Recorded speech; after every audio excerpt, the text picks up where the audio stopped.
الرحمن الرحيم الحمد لله وحده والصلاة والسلام على من لا نبي بعده أما بعد فأعوذ بالله من الشيطان الرجيم بسم الله الرحمن الرحيم أمن هو طالب آناء الليل ساجدا وقائما يحمد العاجل ويرجو رحمة ربه ولن يستوي الذين يعلمون والذين لا يعلمون إنما يتذكر أولو الألباب صدق اللہ تعالی۔ انتہائی قابل احترام واجب التکریم علماء کرام حفاظ اعظام ائمہ کرام، آپ حضرات کی خدمت میں دوسری مرتبہ کی حاضری ہے۔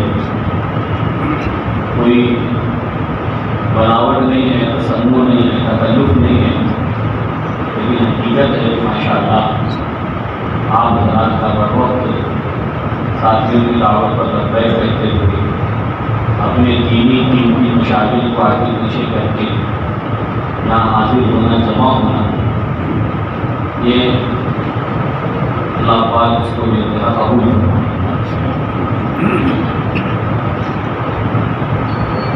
واقعی میں اس نعمت سے اللہ نے سرفراز فرمایا ہے، وہ سرمایہ اس کا جتنا ادب کیا جائے، جتنا احترام کیا جائے، ہم ہمارے اکابر میں بزرگ گزرے ہیں، مولانا بدر عالم صاحب بیٹھی رحمۃ اللہ علیہ، ان کی مشہور کتاب ہے ترجمان السنہ، ان کا انتقال ہوا مدینہ منورہ میں۔ وہاں چونکہ زائرین کی کثرت ہوتی ہے، مرحومین بھی بکثرت ہوتے ہیں، جلدی جلدی خبروں کو پلٹنا پڑتا ہے، دو چار مہینے میں خبریں بندی ہو جاتی ہیں۔ حضرت کا انتقال ہوا، تدفین ہوئی، حکومت کی طرف سے چند مہینوں کے بعد حکم آیا، اس خبر کو پلٹ دیا گیا، چینج کر دیا گیا۔ حضرت کے صاحبزادے ہیں مولانا آفتاب عالم صاحب، انہوں نے حضرت والا ہردوئی رحمۃ اللہ علیہ کو یہ قصہ سنایا۔ والد صاحب کی قبر کو 3 مرتبہ کھولا گیا، تینوں مرتبہ کفن تک صحیح سلامت تھا۔ کسی نے پوچھا کہ اس کی وجہ کیا ہے؟ بہت بڑے عالم تھے، اللہ نے زبردست علم دیا تھا۔ یہ تو ہے، لیکن مجھے تو وجہ سمجھ میں آتی ہے، صاحبزادے کہنے لگے کہ مجھے تو وجہ سمجھ میں آتی ہے، وہ یہ ہے کہ میں نے موت تک بڑھاپے کے عالم میں بھی والد محترم کو کسی حافظ قرآن کی طرف پیر کرتے ہوئے نہیں دیکھا۔ والد صاحب رحمۃ اللہ علیہ فرماتے تھے جیسے قرآن پاک کے مصحف یعنی نسخے کی طرف پیر کا کرنا یہ اللہ کے کلام کی بے ادبی شمار ہوتی ہے، ایسے ہی یہ مصحف جن سینوں میں محفوظ ہے ان سینوں کی طرف پیر کا کرنا بھی اللہ کے کلام کی بے ادبی ہے۔ تو واقعی میں جو کلام سراپا نور ہے اور نورانی ذات سے نکلا ہے، اللہ نور السماوات والارض قد جاءکم من اللہ نور وکتاب مبین، لانے والا فرشتہ وہ خود نورانی جس شخصیت پر نازل کیا گیا ہے، باعتبار صفت کے آپ کی شخصیت نورانی، وہ کلام کتنا نورانی، وہ سینے کتنے نورانی جن میں اللہ کا کلام محفوظ ہے، وہ دل و دماغ کتنے نورانی۔ میرے عزیز و بزرگوں، ہماری اپنی مقام اور فضائل کی بنیاد پر ذمہ داری بھی بڑی ہوئی، جیسا کہ ہمارے رفیق مکرم آپ کے سامنے بات رکھ رہے تھے، ایسے ہی ہے معاملہ۔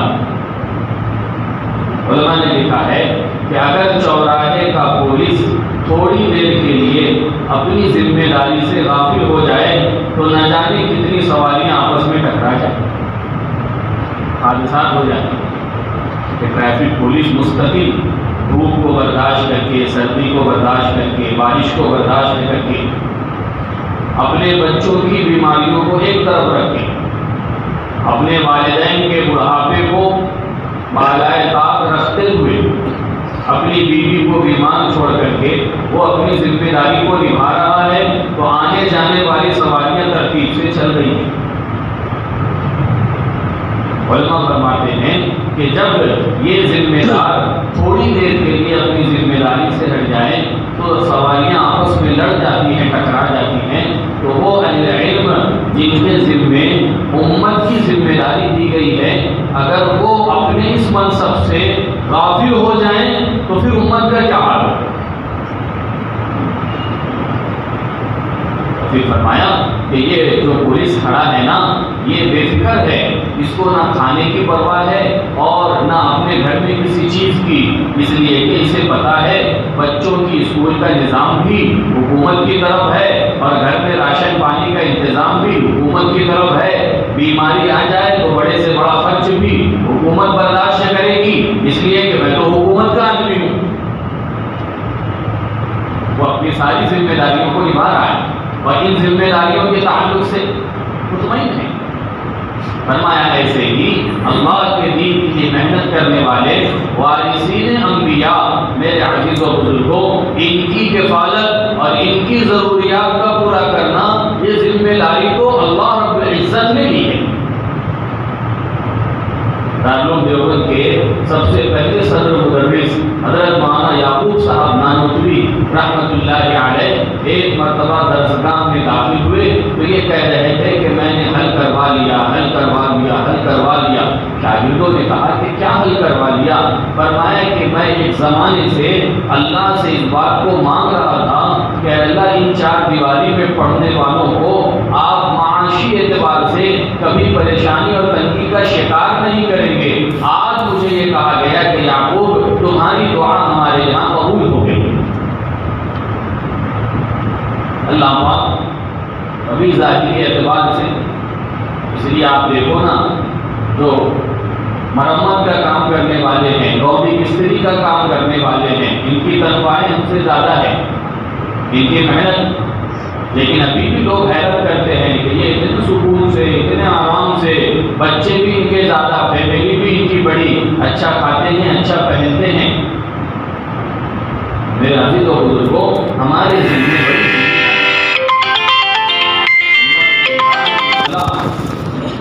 تو اللہ نے طریقہ متعین کر دیا۔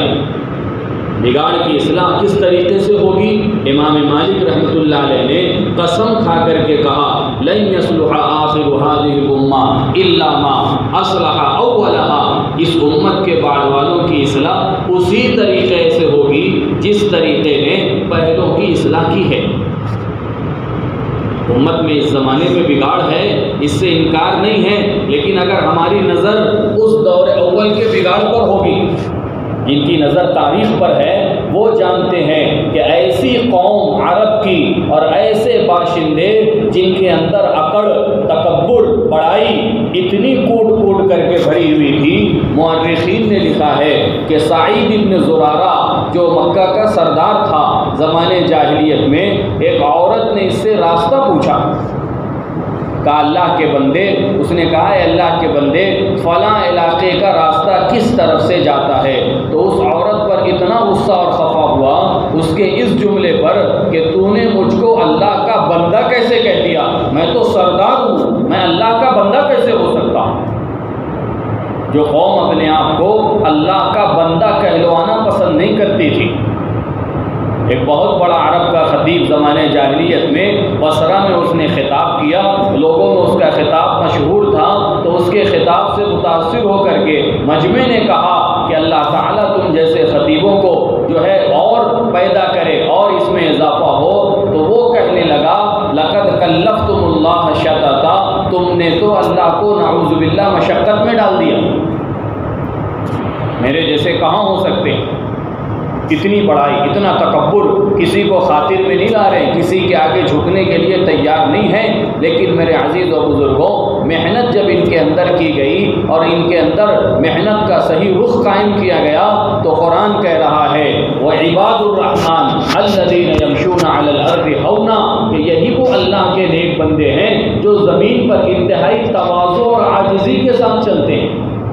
لا یریدون فی الارض علوا ولا فسادا، یہ نہ زمین میں بڑائی چاہتے ہیں اور نہ زمین میں فتنہ فساد چاہتے ہیں۔ وہی زندگیاں ہیں جو اللہ کا بندہ کہلوانا بھی اپنے لیے پسند نہیں کرتی تھی، گوارا نہیں کرتی تھی۔ ہمارے نام کے ساتھ عبد لگے، یہ ہمیں گوارا نہیں ہے، ہم عبد کہلانا نہیں چاہتے ہیں۔ زندگیوں میں اتنی تواضع آ گئی، ابو بکر صدیق رضی اللہ تعالیٰ عنہ نیا لباس پہن کر کے گھر سے نکلے، کچھ دور چلنے کے بعد آستین کو کاٹ دیا۔ کسی نے کہا کہ اتنا اچھا قیمتی لباس تم نے اس کو عائدان کر دیا؟ فرمایا کہ ہاں، اس لباس کو پہن کر کے نکلنے پر دل نے یہ کہا، اندر میں بڑائی کا احساس اور جذبہ پیدا ہوا، اس کی اصلاح کے لیے میں نے اس کو کاٹ دیا۔ عمر رضی اللہ تعالی عنہ وفد کے ساتھ بیٹھے ہوئے ہیں، اچانک اٹھے اور گئے اور ایک بڑھیا کے یہاں پانی کا مشکیزہ جا کر کے پہنچایا۔ لوگوں نے کہا امیر المومنین ہمیں کہہ دیتے، ہم اس پانی کو پہنچا دیتے۔ کہنے لگے نہیں نہیں، میرے دل نے کہا کہ عمر تو امیر المومنین ہے، وفود تیرے پاس آتے ہیں، ملک کے بادشاہ تیری خدمت میں حاضر ہوتے ہیں، اس بڑائی کا علاج کرنے کے لیے میں نے خود اس خدمت کو انجام دیا ہے۔ جن کے عقیدے کا عالم یہ ہوتا تھا کہ اللہ کے گھر میں 360 بت رکھے ہوئے ہیں، اور جس پتھر کو اچھا سمجھتے تھے، حیات الصحابہ میں ہے، سفر میں مسافر اس کو اٹھاتا تھا، دھوتا تھا، اس کو اپنا معبود بنا لیتا تھا، اگلی منزل پر اس سے اگلا پتھر ملا تو پچھلے کو پھینک دیا جاتا تھا، اس اگلے کو معبود بنا لیا جاتا تھا۔ یہ حال ہے جہالت کا۔ وہی حضرت عمر رضی اللہ تعالی عنہ بیت اللہ میں اور حجر اسود کو مخاطب کر کے کہہ رہے ہیں، جس پتھر کے فضائل بیان کیے گئے کہ اس کو چومنے والے کا یہ پتھر آخرت میں سفارشی اور گواہ بنے گا، یہ پتھر چومنے والے کے گناہوں کو جذب کر لیتا ہے۔ ایسے قیمتی پتھر کو حضرت عمر رضی اللہ عنہ مخاطب کر کے کہہ رہے ہیں، انک حجر لا تنفع ولا تضر، تو صرف پتھر ہے، تیری کوئی حیثیت نہیں ہے، نہ نفع دینے کی نہ نقصان دینے کی۔ اگر ہم اپنے حبیب کو تجھ کو بوسہ دیتے ہوئے نہ دیکھتے تو تجھ کو کبھی بھی بوسہ نہیں دیتے۔ کہاں تو ہر گرے پڑے پتھر کو اپنا معبود بنایا جا رہا ہے، اور محنت ہوئی، صحیح یقین اندر میں اترا تو بیت اللہ میں اور حجر اسود کو مخاطب کر کے یہ جملہ کہا جا رہا ہے۔ اتنا اللہ نے اندر سے شرک اور کفر کی گندگی سے سینوں کو اللہ نے پاک فرمایا ہے محنت کی برکت سے، کہ حضرت عمر نے اس درخت کو کٹوا دیا جس درخت کے نیچے بیعت رضوان ہوئی تھی۔ لقد رضی اللہ عن المؤمنین اذ یبایعونک تحت الشجرہ، 1400 کی جماعت نے آپ علیہ السلام کے ہاتھوں پر جس درخت کے نیچے بیعت کی تھی، اس درخت کی کہیں لوگ تعظیم میں اور اس کو اپنا معبود نہ بنا بیٹھے، اتنی دور اندیشی حضرت عمر کی، کہا اس درخت کو کٹوا دو۔ خالد بن ولید رضی اللہ تعالیٰ عنہ کو خط لکھا، فرمایا آج سے تم معزول ہو، تمہاری جگہ ابو عبیدہ ابن الجراح چیف کمانڈر رہیں گے۔ کسی نے کہا عمر تم خالد سے بدلہ لینا چاہتے ہو؟ فرمایا خدا کی قسم میرے دل میں ذرہ برابر خالد کے تعلق سے کوئی بدگمانی اور دل میں خالد کے تعلق سے بدلے کی نیت نہیں ہے، مجھے امت کے عقیدے کی حفاظت کرنی ہے۔ لوگ یہ سمجھنے لگے ہیں جس جنگ میں خالد ہوتے ہیں اس معرکے میں فتح یقینی ہے، نظر اللہ کی ذات سے ہٹ کر کے خالد کی طاقت پر اور خالد کی کمانڈری اور بہادری پر جا رہی ہے۔ اس چیز کی حفاظت کے لیے میں نے خالد کو معزول کروا دیا۔ وہ قوم جو دوسروں کی بہن بیٹیاں تو دور کی بات ہے، اپنی اولاد کو، اپنے جسم کے حصے کو، اپنے خون کے حصے کو، وہ باپ اس بچی کو دفن کرتا تھا، اس کے جملے ان کے کانوں میں پڑتے تھے، یا ابتا یا ابتا، اے ابا آپ کس غار میں ہم کو ڈھکیل رہے ہیں، کس کنویں میں آپ ہم کو ڈال رہے ہیں۔ ایسے جملے بھی باپ کے دل کو نرم نہیں کر پاتے تھے، دل اتنے سخت ہو گئے تھے کہ بچوں کو دفن کرنا ان کے یہاں معمولی چیز ہو گئی تھی۔ لیکن میرے عزیز و بزرگوں، محنت کا صحیح رخ قائم کیا گیا، وہی ہیں جن کے دل ایک زمانے میں ایسے تھے، بعد میں اللہ نے ایسا بدلا ہے۔ حضرت حمزہ رضی اللہ عنہ کی شہادت ہوئی، ان کی بچیوں کی کفالت کا مسئلہ آیا، صحابہ لڑ پڑے آپس میں بچی کی کفالت کے لیے۔ حضرت علی نے فرمایا یہ میری بھتیجی ہے، اس کا کفیل میں بنوں گا۔ حضرت جعفر نے فرمایا کہ یہ میری بھتیجی ہے اور اس کی خالہ یہ میرے نکاح میں ہے، میری بیوی ہے، یہ اس کے کفالت کا ذمہ دار میں بنوں گا۔ حضرت زید بن حارثہ نے فرمایا کہ حمزہ اور ہماری مواقعات تھی، میں ان کا ذمہ دار بنوں گا۔ آپ صلی اللہ علیہ وسلم نے فرمایا الخالۃ بمنزلۃ الام، خالہ جو ہوتی ہے وہ ماں کے درجے میں ہوتی ہے، اس لیے اس بچی کے ذمہ دار یہ جو ہے جعفر رہیں گے۔ بچیوں کی کفالت کے لیے آپس میں مقابلہ، کہاں تو حضرت عمر رضی اللہ تعالیٰ عنہ لوگ ان کو اپنی بچیاں لا کر کے دے رہے ہیں کہ عمر اتنا سخت دل ہے کہ یہ دوسروں کی بچیوں کو بھی دفن کر دیتا ہے، اور وہی حضرت عمر رضی اللہ تعالیٰ عنہ زمانے خلافت میں رو رہے ہیں۔ فرمایا امیر المومنین کیا بات ہے؟ کہا قحط کا زمانہ ہے، اگر دجلہ کے کنارے کتا بھی پیاسا مر جائے گا تو اللہ کے یہاں عمر سے اس کے بارے میں پوچھو گے۔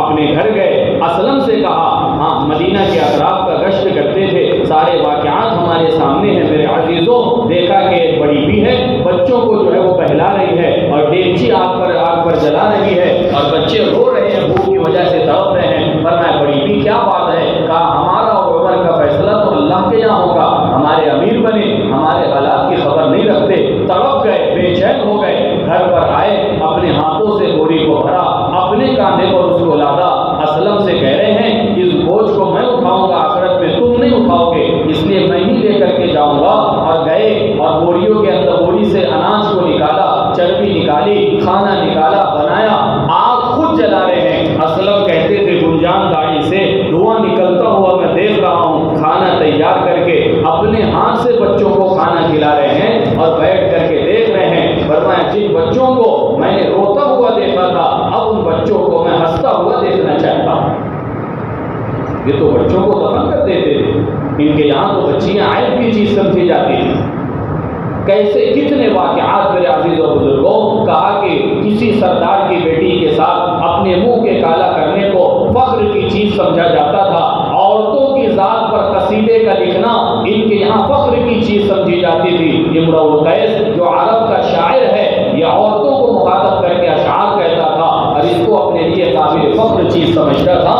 عورت ذات ان کے نزدیک بے حیثیت ہو چکی تھی، لیکن میرے عزیز و بزرگوں محنت کے ذریعے سے زندگیوں میں وہ تبدیلی آئی ہے۔ حضرت عمر کے زمانے میں ملک شام فتح ہوا اور بیت المقدس کو یہودیوں سے لینے کی بات آئی، یہودیوں نے کہا دیکھو آخری ایک حربہ استعمال کرتے ہیں، یا ملک شام کے بازار کو یہاں کی عورتوں سے بھر دو اور صحابہ کو ان بازاروں سے گزارو، اور ان عورتوں سے کہو جو مانگے نرم انداز میں ان سے معاملہ کرو، جو کہیں ان کی مراد کو پوری کرو۔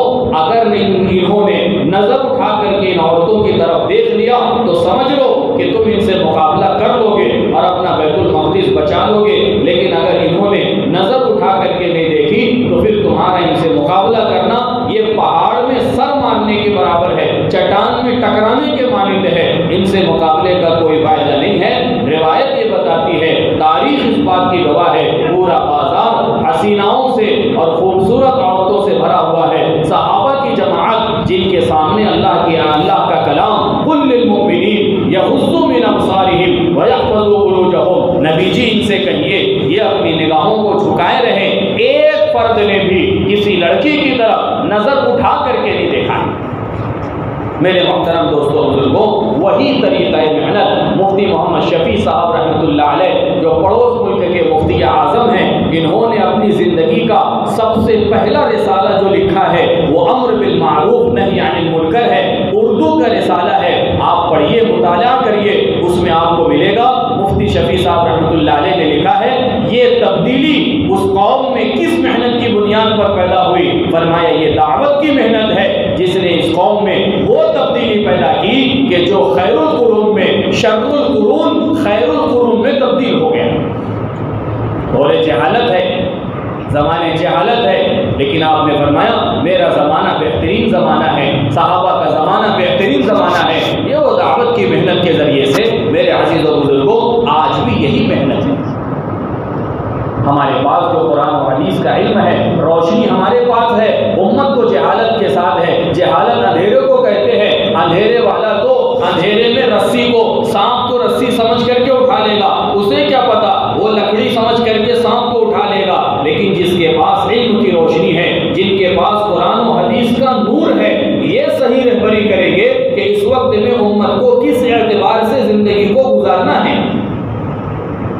اس لیے میرے عزیز و بزرگوں، ہمارے بڑے بار بار اس بات کو کہہ رہے ہیں، اہل علم کی ذمہ داری یہ ہے، اس طبقے کی ذمہ داری یہ ہے کہ موجودہ حالات میں خصوصاً امت کی رہبری، صحیح تربیت، آپ علیہ السلام تو بچوں کی تربیت کے متعلق اتنے فکر مند ہے، تو آپ اندازہ لگائیں اس نبی کو بڑوں کی تربیت کا کتنا خیال ہے۔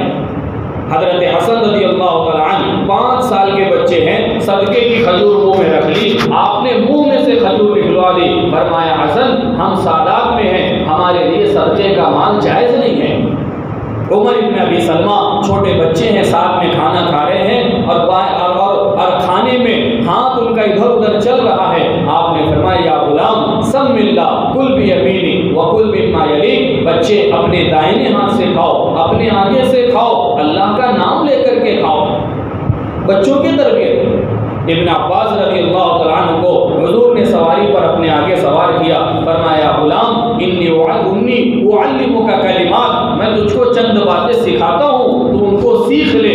احفظ اللہ یحفظک، تم اللہ کے حقوق کی رعایت کرو، وہ اللہ تمہاری حفاظت کرے گا، تم اللہ کے دین کی حفاظت کرو، وہ اللہ تمہاری حفاظت کرے گا۔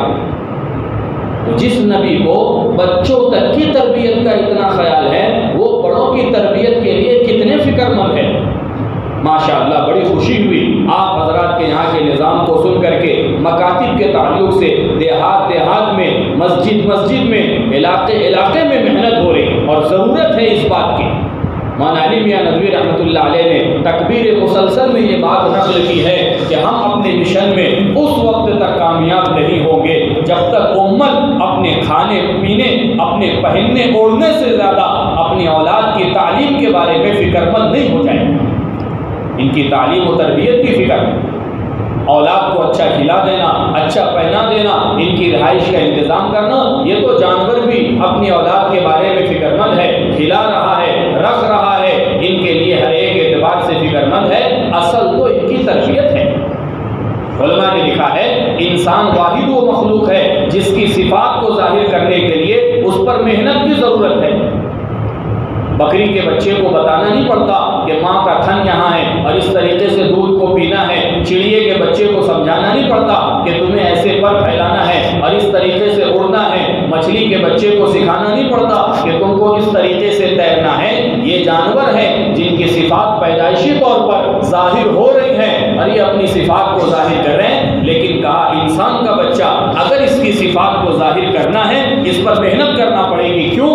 اس لیے کہ انسان کی تخلیق مٹی سے ہے اور مٹی کی خاصیت یہ ہے کہ اگر ڈھنگ سے اس پر محنت کی جائے تو اللہ پاک بنجر زمین کو آباد کر دیتے ہیں، پتھریلی زمین وہ بھی کسی نہ کسی قابل بن جاتی ہے، لیکن اگر مٹی پر محنت نہ کی جائے تو قیمتی سے قیمتی باغ اس کو اجاڑنے کے لیے اور ویران کرنے میں دیر نہیں لگتی ہے۔ ماشاءاللہ مکاتب کی لائن کی ایک محنت ہے اور یہ ضروری ہے اس وقت میں۔ ابھی کل بھی ہمارے یہاں جلسہ تھا مکتب کا اور ابھی ہو ہی رہے مسلسل، مولانا سے ہمارا مذاکرہ ہوا، میں نے کہا کہ مدارس سے زیادہ تعاون اس وقت میں مکاتب کا ہونا چاہیے، اس لیے کہ مدارس میں جو تعلیم ہے وہ تو فرض کفایہ کے درجے کی ہے، مکمل عالم کا بننا فرض عین نہیں ہے، مکمل حافظ بننا فرض عین نہیں ہے۔ علماء ہیں، آپ حضرات جانتے ہیں، کسی بستی میں ایک عالم ہے، پوری بستی کی جانب سے فریضے کے لیے کافی ہے، کسی بستی میں ایک حافظ ہے، فرض کفایہ بستی سے ادا ہو گیا، لیکن مکتب کی جو تعلیم ہے یہ فرض عین کے درجے کی ہے، فرض کفایہ سے زیادہ فرض عین کے تعاون کی ضرورت ہے۔ اور ایک میرے دوستوں بزرگوں کہا یہ مکاتب یہ را مٹیریل ہے اور یہ مدارس، یہ جامعات اور یہ دارالعلوم اس کی حیثیت کمپنی کی ہے۔ اگر کمپنی کو را مٹیریل نہ ملے، کتنی ہی مہنگی اور کتنی ہی برانڈڈ اور کتنی ہی قیمتی کمپنی کیوں نہ ہو، را مٹیریل ملنا بند ہو جائے، کمپنی بند ہو جائے۔ یہ بڑے بڑے جامعات اور یہ بڑے بڑے دارالعلوم، یہاں بچے کہاں سے جا رہے ہیں؟ مکاتب کے راستے سے جا رہے ہیں۔ مکتب کا نظام کا مضبوط ہونا، ان دارالعلوم کا اور ان کمپنیوں کا مضبوط ہونا ہے۔ میرے دوستوں بزرگ اور عزیزوں، اللہ نے تو ہمیں اپنے اس دین کا ترجمان بنا کر کے بھیجا تھا۔ کمپنی ہوتی ہے نا، ان کے ترجمان ہوتے ہیں، وہ اپنا پروڈکٹ لے کر کے بازار میں جاتے ہیں تو کہنے والے کہتے ہیں کہ کمپنی چاہے جیسی ہو، اگر سیلس مین اس کا اچھا ہے نا تو نقلی مال بھی وہ بیچ دے گا۔ نقلی مال بھی. زبان کی قیمت ہوتی ہے. بازار میں 2 دکانیں بازو بازو میں ہیں، ایک دکان شہد کی ہے اور دوسری دکان جو ہے وہ دواؤں گولیوں کی ہے جو کڑو ہوتی ہے. دوا گولی کی دکان والا صبح سے شام تک بیٹھا ہے، کوئی آتا ہی نہیں ہے، اور شہد والے کے پاس نمبر لگا ہوا ہے. بلکہ دواؤں کی گولیوں والے کے پاس لائن لگی ہے اور شہد والے کے پاس صبح سے شام تک ایک آدمی نہیں آتا ہے. تو دونوں دکان والوں کے آپس میں بات ہوئی کہ کیا بات ہے تمہارے یہاں اتنی بھیڑ اور ہمارے یہاں کوئی آتا ہی نہیں ہے. فرمایا میری دکان دوا کی ہے لیکن میری زبان شہد کی جیسی میٹھی ہے، تمہاری دکان شہد کی ہے لیکن تمہاری زبان دوا کے جیسی کڑوی ہے، تو لوگ تم سے نہیں جڑیں گے.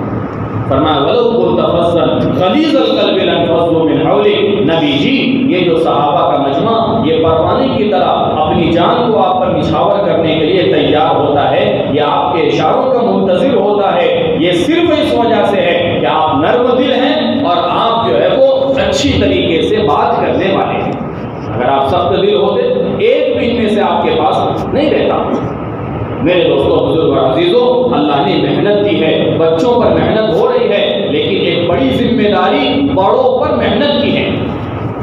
ہمارے اپنے ملک میں جو حالات بن رہے ہیں اس موقع پر امت کی صحیح رہبری اور امت کے یعنی جذبات کو صحیح رخ دینا یہ ہماری ذمہ داری ہے. ہمارے سامنے قرآن ہے، حدیث ہے، سیرت ہے.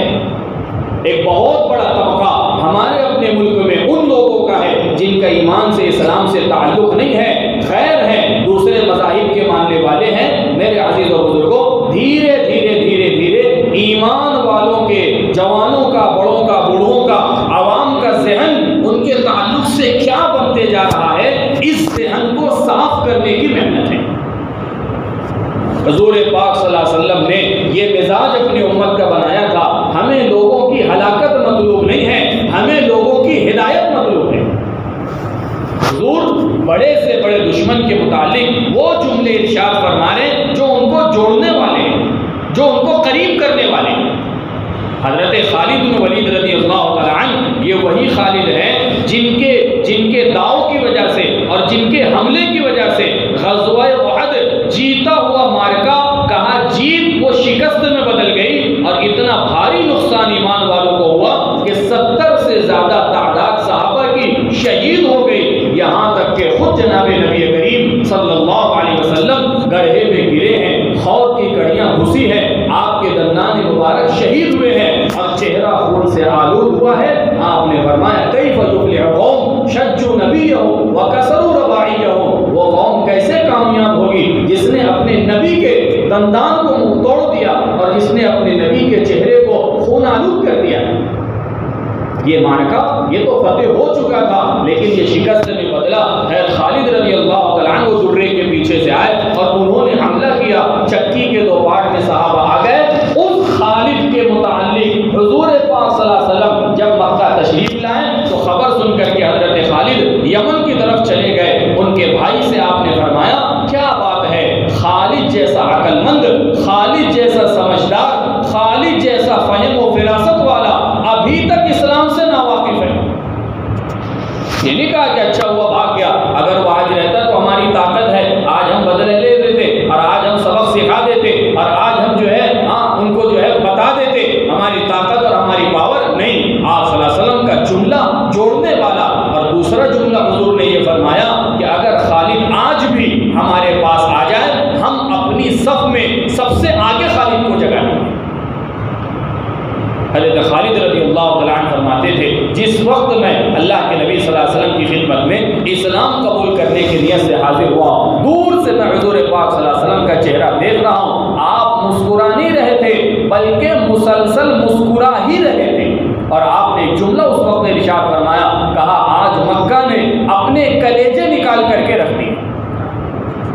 میرے دوستوں بزرگوں اس ذہن کو صاف کرنے کی ضرورت ہے جو عام طور سے ایمان والوں میں بن رہا ہے. نہیں، ہمیں امت کی ہدایت کے لیے، ہمیں امت کی اصلاح کے لیے ہم تو ہر ایک کی ہدایت چاہیں گے. ہمارے خلاف تدبیر کرنے والے، ہمارے خلاف پلاننگ کرنے والے، ہمارے خلاف منصوبے بنانے والے، ہمیں تو ان کی بھی ہدایت مطلوب ہے. اکرما جس وقت میں مکہ مکرمہ میں فتح مکہ کے موقع پر ام حکیم لے کر کے آئی ہیں حضور پاک صلی اللہ علیہ وسلم کی خدمت میں، اکرما اپنی ساری صلاحیت کو اسلام کے خلاف جھونک چکے تھے۔ آپ صلی اللہ علیہ وسلم نے قولی استقبال فرمایا، عملی استقبال فرمایا۔ قولی استقبال تو یہ کیا، صحابہ سے فرمایا اس کے باپ کو برا بھلا مت کہنا، اس لیے کہ وہ مر چکا ہے، تمہارا برا بھلا کہنا باپ تک نہیں پہنچے گا۔ عملی استقبال آپ نے یہ کیا، اتنی تیزی سے آپ اکرما کے استقبال کے لیے اٹھے ہیں کہ جو چادر کاندھے پر تھی وہ سرک کر کے کمر تک آ گئی۔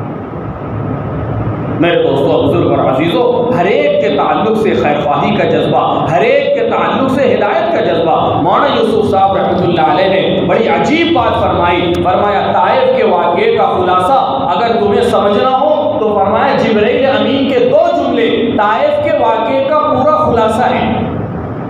سارا واقعہ بیان نہیں کرنا ہے، وہ سب آپ حضرات کے ذہن میں ہے۔ مولانا یوسف صاحب رحمۃ اللہ علیہ فرماتے تھے 2 جملے جبرائیل امین کے آپ صلی اللہ علیہ وسلم کی خدمت میں آئے، فرمایا محمد صلی اللہ علیہ وسلم ہدایت چاہتے ہو تو صبر کر لو اور ہلاکت چاہتے ہو تو بد دعا کر لو۔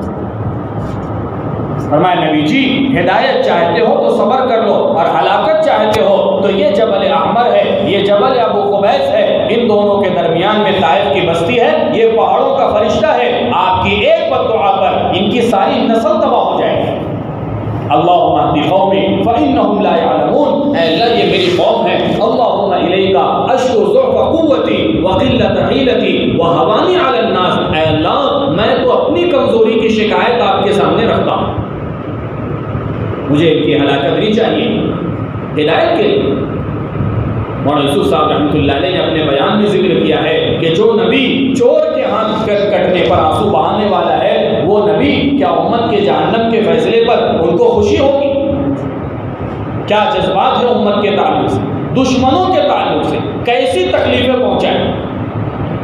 سہیل ابن عمرو حدیبیہ کے موقع پر میرے عزیز اور بزرگوں، نوجوانوں میں غصہ ہے، تحریف کو لے کر کے، گستاخی کو لے کر کے، ہونا چاہیے اس سے بڑی بڑی گستاخیاں دور صحابہ میں ہوئی ہے، کیا تربیت کی حضور پاک صلی اللہ علیہ وسلم نے صحابہ۔ سہیل ابن عمرو نے کہا مٹاؤ بسم اللہ الرحمن الرحیم، ہم رحمان الرحیم نہیں مانتے، بسم اللہ العظیم لکھو، مٹا دیا آپ صلی اللہ علیہ وسلم۔ پھر کہا کہ یہ محمد الرسول اللہ، ہم رسول اللہ مان لیں تو ہمارا جھگڑا ہی ختم ہو جائے گا، محمد ابن عبداللہ لکھو۔ مولانا یوسف صاحب رحمۃ اللہ علیہ فرماتے تھے صحابہ حکم پر چلنے والے نہیں بلکہ حکم سے آگے منشا پر چلنے والے تھے۔ ایسوں کو حضور حکم دے رہے ہیں کہ علی مٹا دو، حضرت علی مٹانے کے لیے آمادہ نہیں۔ خود حضور پاک صلی اللہ علیہ وسلم نے اپنے ہاتھوں سے رسول اللہ کو مٹایا۔ تیسری شرط لگائی سہیل نے، کہا ہمارے آدمی جائیں گے واپس کرنا پڑے گا، تمہارا آدمی آئے گا ہم واپس نہیں کریں گے۔ حضرت عمر کا جملہ امام بخاری نے ابن عباس کے حوالے سے نقل کیا ہے، حضرت عمر فرماتے تھے نبی جی تھے، ہم نے اس شرط کو قبول کر لیا، اللہ کے نبی کے علاوہ اگر کوئی ہوتا اس شرط کو ہم کبھی بھی قبول نہیں کرتے۔ یہ تو سراسر ظلم ہے، یہ تو سراسر یک طرفہ بات ہے، ہمارے آدمی آئے تو تم کو واپس کرنا پڑے گا، قبول کریے۔ یہ سہیل جس وقت میں فتح مکہ کے موقع پر آپ علیہ السلام کی خدمت میں حاضر ہوئے، حضرت عمر نے دور سے دیکھا، فرمایا اللہ کے نبی آ رہا ہے وہ سہیل جس نے ایسی تکلیفیں ہم کو پہنچائی، اللہ کے نبی اجازت دے میں اس کے دانت نکال کر کے باہر کر دوں۔ حضور پاک صلی اللہ علیہ وسلم نے فرمایا عمر جانے تو تم کیوں اس کے ہو سکتا ہے اللہ پاک سہیل سے کوئی بڑا کام لے لے۔ علماء نے لکھا ہے کہ سہیل ابن عمرو مکہ مکرمہ میں تھے جس وقت حضور پاک صلی اللہ علیہ وسلم کا انتقال ہوا، ارتداد کی خبریں اٹھنے لگی، علاقے کے علاقے مرتد ہونے لگے۔ کسی نے مکہ والوں نے کہا کہ اپنے مکہ کی حفاظت اور یہاں کے ماحول کو باقی رکھنے کے لیے کسی ایسے خطیب کو بلاؤ جو حرم مکی میں لوگوں کے سامنے بات و تقریر کرے اور مجمع کو اسلام پر جمائے، تو سب متفق ہوئے حضرت سہیل ابن عمرو پر۔ اور تاریخ میں یہ بات بھی لکھی ہے، حضرت سہیل ابن عمرو نے جو خطبہ مکہ مکرمہ میں دیا ہے بعینہ وہی خطبہ تھا جو ابو بکر صدیق نے مدینہ منورہ میں دیا ہے، الفاظ تک کا فرق نہیں ہے۔ اور پھر راوی نے یہ روایت بیان کی اور آگے جملہ کہا، فرمایا حضور نے حضرت عمر رضی اللہ تعالیٰ عنہ سے فرمایا تھا عمر تم رہنے دو، ہو سکتا ہے اللہ پاک سہیل سے کوئی بڑا کام لے لے۔ فرمایا مکہ والوں کے حضور کے انتقال کے بعد اسلام پر جمنے کا ذریعہ اللہ نے سہیل ابن عمرو یوسف صاحب رحمۃ اللہ علیہ فرماتے تھے لوگ حال کو دیکھتے ہیں، انتقام کا جذبہ پیدا ہوتا ہے، حالانکہ مستقبل سے بے خبر ہوتے ہیں۔ حال کو دیکھیں گے انتقام کا جذبہ پیدا ہوگا، مستقبل کے بارے میں بے خبر ہے، ہو سکتا ہے مستقبل میں اللہ پاک ان سے وہ کام لے لیں جو کسی اور سے نہ ہو سکے۔ حضور پاک صلی اللہ علیہ وسلم پر سحر کیا گیا، اتنا سخت سحر تھا، روایتوں میں آتا ہے کہ جس بال پر اور جس کنگھی کے دندانے پر سحر ہوا تھا اس کو جس کنویں میں اور جس پتھر کے نیچے دبایا گیا تھا اس کنویں کا پانی اس سحر کے اثر کی وجہ سے ایسا ہو گیا تھا جیسے مہندی کا برتن اس کو دھونے کے بعد پورا پانی مہندی زدہ ہو جاتا ہے، فرمایا وہ پانی کنویں کا سحر کے اثر کی وجہ سے ایسا ہو گیا۔ اب آپ اندازہ لگاؤ، حضرت علی رضی اللہ تعالیٰ عنہ فرماتے تھے کہ اس کنویں کے آس پاس کے درخت اس سحر کے اثر کی وجہ سے شیطان کی شکل کے معلوم ہوتے ہیں۔ اتنا سخت اثر ہے تو جن پر کیا گیا تھا ان پر کتنا اثر ہوگا۔ اس لیے علماء نے ایک بات نظر کی ہے کہ سحر زدہ شخص کے عمل کا اجر اللہ پاک دگنا کر دیتے ہیں، کیونکہ اس کو تکلیف بہت ہوتی ہے۔ اللہ پاک ہم سب کی حفاظت فرمائے، لیکن جو اس سے گزرے ہیں یا گزر رہے ہیں ان کو پتہ ہے کہ اس کی تکلیف کیا ہے۔ حضرت عائشہ رضی اللہ عنہا فرمایا کرتی تھی آپ علیہ الصلوۃ والسلام پر اس سحر کا اثر یہ تھا کہ آپ بھول جاتے تھے کہ آپ کو یہ خیال ہوتا تھا کہ آپ گھر والوں کے پاس آئے ہیں، حالانکہ آپ نہیں آئے ہوتے تھے۔ حضرت جبرائیل، حضرت میکائیل علیہ السلام، یہ دونوں آپ علیہ الصلوۃ والسلام کی خدمت میں حاضر ہوئے، ایک دوسرے سے کہہ رہا ہے کہ تمہارے ساتھی پر کیا ہے؟ کہا کہ ان پر سحر ہے۔ کس نے کیا ہے؟ کہا لبید ابن اسم نے کیا ہے۔ کہا کس چیز پر کیا ہے؟ کہا بال پر اور کنگھی کے دندانے پر کیا ہے۔ کہا اس کا علاج کیا ہے؟ جبرائیل امین نے کہا قل اعوذ برب الفلق من شر ما خلق ومن شر غاسق اذا وقب۔ ایک آیت پڑھ رہے ہیں، ایک گرہ کھل رہی ہے، دوسری آیت پڑھ رہے ہیں، دوسری گرہ کھل رہی ہے، یہاں تک کہ علماء نے لکھا معوذتین جس وقت میں نازل ہوئی شیاطین اور جنات یہ کہنے لگے اب مدینہ میں رہنے کے لیے ہمارے لیے کوئی جگہ نہیں۔ حضور پاک صلی اللہ علیہ وسلم کو تو نام تک بتا دیا گیا۔ لوگ معلوم کرنا چاہتے ہیں کہ ہم پر کس نے سحر کیا، مولوی صاحب بتاؤ تو صحیح، اس کا نام بتاؤ، وہ کون ہے، کون ہے اس کا نام۔ میرے دوستوں بزرگوں، حضور پاک صلی اللہ علیہ وسلم کو نام بتا دیا گیا، لیکن آپ کا طریقہ ہمارے سامنے نمونہ ہے۔ آپ کو حضرت عائشہ رضی اللہ عنہا نے فرمایا کہ اللہ کے نبی آپ کو نام بتا دیا گیا، آپ صحابہ سے کہیں اس کا بدلہ لے۔ آپ نے فرمایا عائشہ اللہ نے مجھ کو جب شفا دے دی میں کیوں بدلہ لے کر کے امت میں فتنے کا ذریعہ ہوں۔ علماء نے لکھا ہے کہ پوری زندگی، پوری حیات طیبہ یہ لبید ابن اسم اور اس کی اولادیں حضور پاک صلی اللہ علیہ وسلم کی خدمت میں آتی تھی، اتنی خندہ پیشانی کے ساتھ حضور ان کے ساتھ پیش آتے تھے کہ ان کو محسوس تک نہیں ہونے دیا کہ تمہارے سحر کا اثر مجھ کو اور تمہارے سحر کا عمل کا مجھ کو اللہ نے علم دے دیا۔ مولانا یوسف صاحب رحمۃ اللہ علیہ فرمایا کرتے تھے اپنے چہروں کو بھی منتقل مت بناؤ۔ انتقام چہروں سے بھی لیا جاتا ہے، بعض مرتبہ انسان زبان سے نہیں کہتا لیکن چہرے کے تاثرات بدل جاتے ہیں، چہرے کا رنگ بدل جاتا ہے تو چہرہ منتقم بن جاتا ہے۔ آپ صلی اللہ علیہ وسلم کے اس واقعے سے مولانا یوسف صاحب رحمۃ اللہ علیہ نے یہ نتیجہ حاصل کیا کہ اپنے دشمنوں تک کے ساتھ حضور پاک صلی اللہ علیہ وسلم نے یہ برتاؤ کیا کہ چہرے تک کو بھی منتقم بننے دیا۔ فتح مکہ کے موقع پر صحابی نے صرف ابو سفیان سے اتنا کہہ دیا آج مکہ کی حرمت اٹھا لی جائے گی۔ آپ صلی اللہ علیہ وسلم نے جھنڈا فوراً ان کے ہاتھ سے لے کر کے ان کے بچے کے ہاتھ میں دے دیا، فرمایا لا تثریب علیکم اليوم یغفر اللہ لکم، میری طرف سے عام معافی کا اعلان ہے۔ عمر رضی اللہ تعالیٰ عنہ نے 3 لوگوں کو منتخب کر کے کہا تھا ہم تمہارے جرائم یاد دلائیں گے اور آج ہم تم کو اس کا بدلہ لیں گے۔ آپ صلی اللہ علیہ وسلم نے عمر کو بھی اس سے منع فرمایا۔ میرے دوستوں بزرگوں، یہ سارے سیرت کے واقعات ہمارے اپنے سامنے ہونا چاہیے۔ ان واقعات کی روشنی میں امت کے ذہن کو صاف کرنا، امت کے ذہن کو جذبات سے اور امت کے ذہن کو انتقام سے اور امت کے ذہن کو بدلے سے اور امت کے ذہن کو ہلاکت کے جذبے سے صاف کرنا، یہ ہماری اپنی ذمہ داری ہے۔ اس لیے کہ جس کی ہلاکت کا جذبہ ہمارے اندر پیدا ہو گیا اس کی ہدایت کا جذبہ کبھی نہیں آئے۔ جس کو آپ نے اپنا مقابل سمجھا اس کی خیر خواہی آپ کے اندر کہاں رہ گئی؟ کہا جس کی ہدایت کا جذبہ ہے اس کی خیر خواہی کا جذبہ ہے۔ حکم ابن احسان کو حضور پاک صلی اللہ علیہ وسلم نے اتنا سمجھایا اتنا سمجھایا اتنا سمجھایا، حضرت عمر کہنے لگے اللہ کے نبی شاید اس کے مقدر میں ہدایت نہیں ہے، آپ اجازت دے میں اس کی گردن اڑا دوں۔ حضور پاک صلی اللہ علیہ وسلم نے فرمایا نہیں عمر، یہاں تک کہ آپ سمجھاتے رہے، حیات الصحابہ میں ہے، آپ صلی اللہ علیہ وسلم کے سمجھانے پر حکم ابن کیسان ایمان میں داخل ہوا۔ آپ نے فرمایا عمر اگر میں تمہاری بات مان لیتا ایک نفس جہنم میں چلا جاتا۔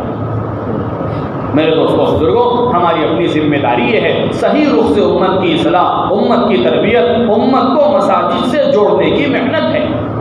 ایک زمانہ تھا لوگ کلمے کے الفاظ سے ناواقف تھے، ہمارے بڑوں کی طرف سے اس وقت یہ بات نہیں تھی، لیکن اب امت میں استعداد پیدا ہو رہی ہے، اللہ کا فضل ہے، امت میں استعداد پیدا ہو رہی ہے، اب بڑوں کی طرف سے یہ بات چلائی جا رہی ہے۔ علماء کرام، اہل علم، مفتیان کرام، حفاظ کرام اپنی مسجدوں کو مرکز بنائیں، اپنی مسجدوں کو آباد کرنے کی فکر کریں، مسجد کو، اپنی مسجد کو محلے کا مدرسہ بنایا جائے، بستی کے ہر فرد کا تفقد ہو، ہر بستی کا ہر فرد اپنی لائن کا دین، اپنی زندگی گزارنے کا شرعی طریقہ کہا کہ وہ مسجد کے راستے سے معلوم کرے۔ جیسے جیسے امت میں صلاحیت پیدا ہوتی گئی ویسے ویسے احکامات میں تبدیلی آتی گئی، اس کی دسیوں مثالیں آپ کو سیرت میں ملے گی۔ ابتدائی زمانہ تھا، تنگی کا زمانہ تھا، کچھ لوگ قربانی کرتے تھے، حضور نے فرمایا 3 دن سے زیادہ قربانی کے گوشت کو جمع کر کے رکھنے کی اجازت نہیں ہے، سب بانٹ دو، تقسیم کر دو۔ لیکن جب بعد میں وسعت ہوئی، فتوحات ہوئی اور قربانیاں کثرت سے ہونے لگی، آپ نے فرمایا کہ اب رکھنے کی اجازت ہے، جتنا چاہو استعمال کرو، جتنے دن تک چاہو ذخیرہ کر لو۔ ایسے ہی میرے دوستوں بزرگوں اب علماء کی، اب ہمارے بڑوں کی طرف سے یہ تقاضا ڈالا جا رہا ہے کہ ہمارے یہ علماء کرام، ہمارے یہ مسجد کے ائمہ، یہ اپنا انفرادی وقت فارغ کر کے مسجد کے لیے امت کو مسجد کے ماحول سے جوڑنے کی ضرورت ہے۔ مولانا یوسف صاحب رحمۃ اللہ علیہ فرماتے تھے ساری دنیا کے روحانی، ساری دنیا کی مساجد کا روحانی تعلق بیت اللہ سے ہے، اور بیت اللہ وہ جگہ ہے جو امت کی تعمیر و تخریب کے فیصلے جہاں سے ہوتے ہیں۔ امت کی تعمیر کا مطلب یہ بنا نہیں ہے، تعمیر یہ نہیں، امت کی آبادی کے فیصلے فرمایا جہاں سے ہوتے ہیں وہ بیت اللہ ہے۔ فرمایا جبرائیل امین شب قدر میں اترتے ہیں، وہ بیت اللہ پر آتے ہیں۔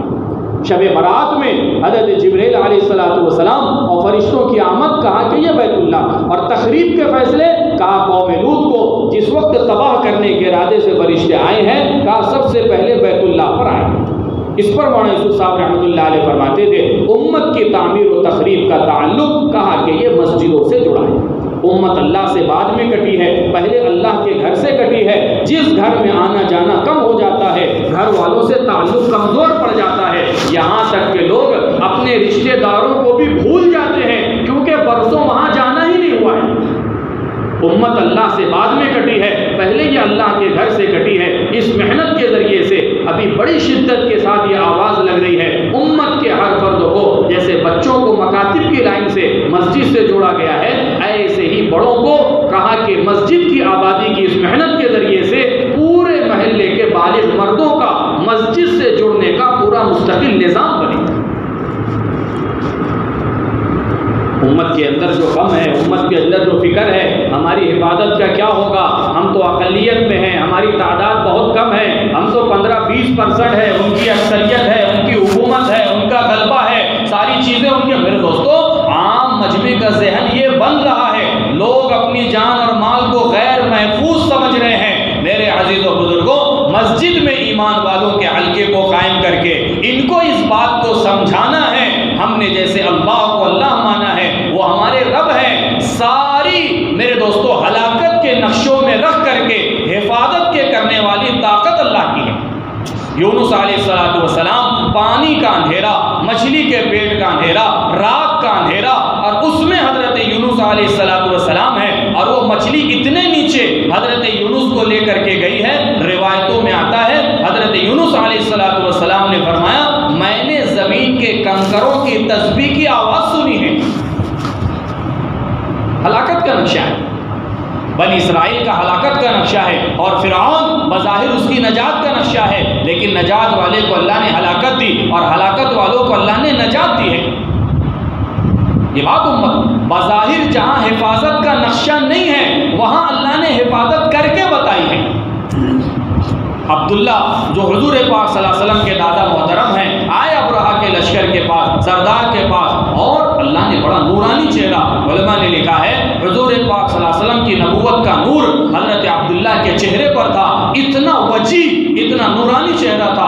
ابرہہ اپنی کرسی چھوڑ کر کے اٹھ گیا، اپنے بازو میں تخت پر بٹھایا، فرمایا کیسے آنا ہوا ہے، کیسے آنا ہوا ہے، کس نسبت پر آنا ہوا ہے؟ فرمایا تمہارے آدمیوں نے میرے اونٹوں کو راستے سے پکڑ لیا، ان اونٹوں کو چھڑانے کے لیے آیا۔ فرمایا تم بیت اللہ کے متولی ہو، تم مکہ کے سردار ہو، اتنی بڑی چیز پر حملے کے لیے ہم آئے ہوئے ہیں اور تم کو معمولی سے اونٹوں کی فکر ہے؟ فرمایا اونٹ میرے ہیں، اس کی فکر مجھے ہے، بیت اللہ جس کا ہے اس کی حفاظت کے لیے وہ کافی ہے۔ اور گئے ہیں اور جا کر کے بیت اللہ میں بہت روئے ہیں کہ اللہ بظاہر ہمارے پاس حفاظت کا انتظام نہیں ہے، ہم کمزور ہیں۔ مکہ والوں میں اعلان کیا کہ چھوڑ دو، خالی کر دو اور پہاڑوں میں نکل جاؤ۔ کہا وہ اللہ جس کا یہ گھر ہے وہ اپنے گھر کی حفاظت کے لیے کافی ہے۔ سارا واقعہ ہمارے اپنے سامنے۔ امت کو اس بات کو میرے دوستوں بزرگوں، ورنہ تو یہ یقین کی کمزوری معاش کے اعتبار سے، رب اللہ ہیں ضرورتوں کے پورا کرنے والے، پالنے والے، کھلانے والے، ضرورتوں کے پورا کرنے والے۔ یہ سارے ایمانیات کے مذاکرے مسجد کے ماحول میں قائم کیے جائیں گے تو پھر اندر کا جو غلط یقین ہے وہ نکلے گا۔ مسجد کے ماحول سے اس کا تعلق ہے، مسجد میں اس چیز کا بار بار مذاکرہ۔ مولانا یوسف صاحب رحمۃ اللہ علیہ نے حضرت عمر کے زمانے کے اس واقعے کو نقل کیا ہے۔ حضرت عمر سے کسی نے کہا ایسی زبردست آگ ہررہ میں نکلی ہے کہ وہ پورے مدینہ کو جلا دے گی اگر اس کو بجھایا نہیں گیا۔ حضرت عمر مسجد نبوی میں تشریف لائے۔ مولانا یوسف صاحب رحمۃ اللہ علیہ فرماتے تھے مسجد آنے والا یہ صرف اپنے مسائل کو حل نہیں کروائے گا بلکہ اللہ پاک اس کو امت کے مسائل کے حل کا ذریعہ بھی بنائیں گے۔ تمیم داری رضی اللہ تعالیٰ عنہ جنہوں نے 9 ہجری میں ایمان قبول کیا اور 10 ہجری میں حضور کی وفات ہوئی، صرف 1 سال کا عرصہ حضور پاک صلی اللہ علیہ وسلم کی صحبت کا جن کو حاصل ہے، یہ صحابی اپنے کوڑوں سے اس آگ کو ایسے جمع کر رہے ہیں جیسے بکریوں کا ریوڑ والا بکریوں کو سمیٹتا ہے، جمع کرتا ہے، اور ایسے آگ کو ہانک کر کے لے گئے جیسے چرواہا بکریوں کو ہانکتا ہے، اور جہاں سے نکلی تھی وہاں دفن کرتا ہے۔ میرے دوستوں بزرگ اور عزیزوں، یہ نظام قائم ہوگا مسجد کے اس ماحول کے ذریعے سے۔ مولانا یوسف صاحب رحمۃ اللہ علیہ فرماتے تھے ہم امت کو نہریں کھدوا کر کے پانی دینا نہیں چاہتے، ہم امت کو براہ راست 2 رکعت نماز کے ذریعے سے اللہ کی ذات عالی سے پانی دلوانا چاہتے ہیں۔ ہم نہریں کھدوا کر کے پانی دلوانا نہیں چاہتے۔ حضرت عمر رضی اللہ تعالیٰ عنہ قحط کا زمانہ ہے، نکلے 2 رکعت نماز پڑھی۔ ابو ہریرہ رضی اللہ عنہ فرماتے تھے اتنی موسلا دھار بارش ہوئی کہ حسنین ہمارے ساتھ بچے تھے اور وہ بھی ہمارے ساتھ نماز استسقاء کے لیے نکلے ہوئے تھے، ان بچوں کو ہمیں سمیٹنا پڑا اللہ سے کہنے کا۔ یہ مزاج امت کا بنائے، رواجی طریقوں کو ختم کیا جائے۔ حضرت جی مولانا صاحب دامت برکاتہم پانی پت کے علاقے سے سفر ہوا، دیکھا کہ ایک جگہ پوری روڈ جام ہے۔ پتہ ہوا تو بعد میں پتہ چلا کہ یہ پورے علاقے والے دھرنے کے لیے بیٹھے ہیں، انہوں نے روڈ جام کر دی ہے۔ پوچھا کہا کس بات کا دھرنا ہے؟ کہا یہ میونسپلٹی کی طرف سے جو پانی ہم کو ملتا تھا وہ پانی نہیں مل رہا ہے۔ حضرت نے فرمایا تم مخلوق کے سامنے بھوکے پیاسے بیٹھے رہو گے، وہ اللہ مخلوق کے سامنے تم کو ہمیشہ ذلیل کرتے رہیں گے۔ تم روزہ رکھتے، اللہ کے گھر میں آتے، اللہ کے سامنے عاجزی اور گڑ گڑاتے، وہ اللہ ہمیشہ کے لیے تمہارے پانی کے مسئلے کو حل کر دیں گے۔ جب تک مخلوق کے سامنے جھکتے رہیں گے وہ اللہ جھکاتے رہیں گے۔ صحیح حدیث ہے، آپ علیہ الصلوۃ والسلام نے فرمایا جس نے اللہ کے غیر پر بھروسہ کر لیا وہ اللہ اس کو اپنے غیر کے حوالے کر دیں گے۔ امت کو یہ بات سکھانی ہے اور امت کی اس لحاظ سے تربیت کرنی ہے۔ مولانا الیاس صاحب رحمۃ اللہ علیہ اپنے ساتھیوں کے ساتھ بس میں سفر کر رہے ہیں، عصر کی نماز کا وقت ہو رہا ہے، بس والا بس کے روکنے کے لیے تیار نہیں ہے۔ حضرت کی آنکھ لگ گئی، تھوڑی دیر بعد آنکھ کھلی، حضرت نے فرمایا کہ کیا بات ہے؟ بس عصر کی نماز کا وقت ہے۔ ساتھی نے کہا حضرت میں نے ڈرائیور سے بات کی لیکن وہ روکنے کے لیے تیار نہیں ہے۔ حضرت ناراض ہوئے، فرمایا تم نے ڈرائیور سے کیوں کہا؟ مولانا یوسف صاحب رحمۃ اللہ علیہ فرماتے تھے رواجی طریقے یہ رواج کی ظلمت کو لیے ہوئے ہیں اور سنت کا طریقہ یہ سنت کی نورانیت کو لیے ہوئے ہیں۔ اور ایک جملہ کہتے تھے مولانا الیاس صاحب رحمۃ اللہ علیہ کے حوالے سے، حضرت فرماتے تھے سنت کا اگر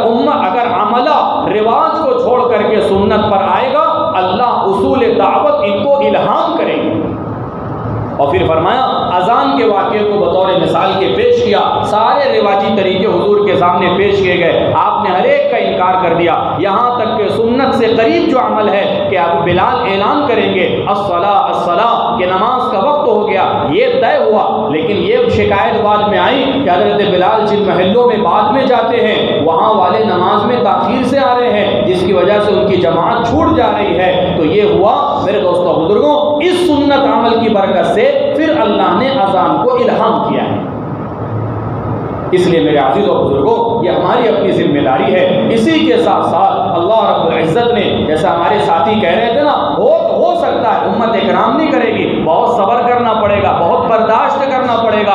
ایک عالم نے بڑی اچھی مثال دی، فرمایا امت کی مثال بکریوں کے ریوڑ کی ہے، اہل علم اس کو چرانے والے چروائے ہیں، شیاطین الانس والجن، کہا یہ اس کے لیے بھیڑیے کی حیثیت رکھنے والے ہیں۔ بکری کے چرواہے سے پوچھو اس کو کتنا برداشت کرنا پڑتا، ایک بکری ادھر چھٹک گئی، ایک بکری ادھر چھٹک گئی، کہا بہت برداشت کے ساتھ بکریوں کو چرایا جاتا ہے۔ فرمایا ایسے ہی صبر کے ساتھ، ایسے ہی تحمل کے ساتھ، وجعلنا منهم ائمة يهدون بأمرنا لما صبروا، اللہ نے جن کو بھی امام بنایا ہے، اللہ نے جن کو بھی مقتدا اور پیشوا بنایا ہے، ان کی بنیادی صفات کہا اس میں صبر داخل رہا ہے۔ کتنی تکلیفیں دی گئی ہمارے اکابر کو، ہم سب جانتے ہیں بخاری شریف کے ختم کی کتنی ہمارے یہاں اہتمام ہے، اور مدارس میں اللہ نے اس کو کیا مقام عطا فرمایا ہے۔ ساری دنیا میں جہاں سے سورج نکل رہا ہے اور جہاں ڈوبتا ہے امام بخاری کی ایک کتاب پڑھائی جا رہی ہے، اللہ نے یہ مقام دیا ہے۔ حضرت شاہ اسحاق صاحب محدث دہلوی نے لکھا ہے کہ ابو زید مروزی بیت اللہ میں جو ہے مسجد حرام میں لیٹے ہوئے تھے، سوئے ہوئے تھے، آپ علیہ الصلوۃ والسلام کی زیارت ہوئی، آپ نے پوچھا ابو زید تم ہماری کتاب نہیں پڑھتے؟ فرمایا اللہ کے نبی آپ کی کون سی کتاب ہے؟ فرمایا محمد ابن اسماعیل کی کتاب بخاری، یہ میری کتاب ہے۔ ان امام بخاری رحمۃ اللہ علیہ کو آپ ان کی زندگی اٹھا کر کے، ان کی تاریخ سوانے اٹھا کر کے دیکھیں، امام بخاری رحمۃ اللہ علیہ پر ایسے حالات آئے ہیں کہ ان کے اپنے علاقے سے بخارا سے 3 مرتبہ ان کو جلا وطن کیا گیا، یہاں تک کہ علماء نے لکھا ہے بخاری نے ہاتھ اٹھایا، فرمایا اللہ زمین باوجود وسعت کے مجھ پر تنگ ہو چکی ہے، اے اللہ اب تو مجھ کو اپنے پاس اٹھا لے۔ چند دنوں کے بعد امام بخاری کا انتقال۔ کسی نے ان سے کہا تم بددعا کیوں نہیں کر دیتے ان ظلم کرنے والوں کے خلاف، ان زیادتیوں کے خلاف؟ فرمایا 2 حدیثیں مجھ کو روکے ہوئے ہیں، ایک تو وہ حدیث ہے جس میں آپ نے صحابہ سے فرمایا اصبروا حتی تلقونی علی الحوض، تم صبر کرتے رہنا یہاں تک کہ مجھ سے حوض کوثر پر آ کر کے ملاقات کرنا، اور دوسری حدیث آپ نے فرمایا تھا جس نے ظالم کے خلاف بددعا کی اس نے اپنے ظلم کا بدلہ لے لیا ہے۔